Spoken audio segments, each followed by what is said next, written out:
Now, changing direction for a second, your typical investor owns one property, as we know from the ATO stats, and I assume a lot of the listeners or my listeners are in the same boat. Can you give us some advice on the best way for people to grow their portfolio, i.e. their net wealth?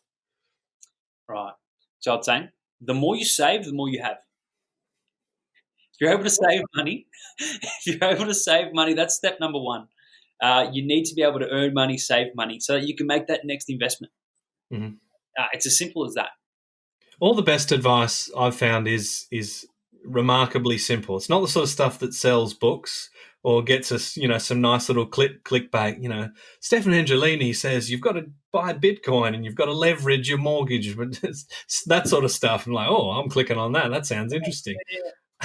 Save money. That's what you're saying. It's the old school Italian method. I went to my grandmother's the other day, and she sees coffee on sale, and she buys 30 tins of coffee. Why do you do that? She goes, I save $5 per tin.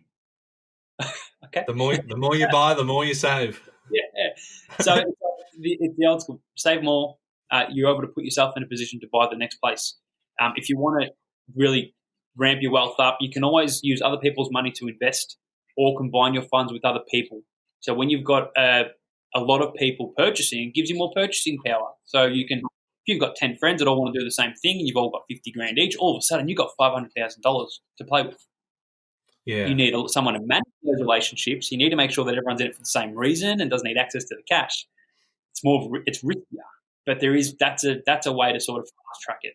And I guess that's even what I do with my own developments is I have other people's money working alongside mine. But probably the best thing is just know yourself and know your strategy. So if you're an ambitious person and you want to get to that next level, you're probably trying to drive your income more and more and more. Therefore, you can take on riskier strategies. Mm-hmm. But if you are just someone that's just happy to cruise through, make an income, you care about your family, then take your time with your investment. Don't try and go in too far over your head. Don't try and debt up too much, because essentially what eventually might happen is you might have to sell an asset because you need access to the cash. Yeah. And that's never a good thing, is to be forced to sell, because the timing might be wrong, the market might be terrible. But if you're in that position where you're backed into a corner, that's a really important thing to avoid, right? Having the cash buffer. And I think maybe the pandemic is going to have a lot of investors rethinking their cash buffer, right? That's right. And I see so many people, and that's where it fails. When you don't have that cash buffer or that ability to write out a scenario, or you need access to cash. And this is some of the problems with property. If you need access to the money, you cannot sell a bathroom. Yeah. I wish you could.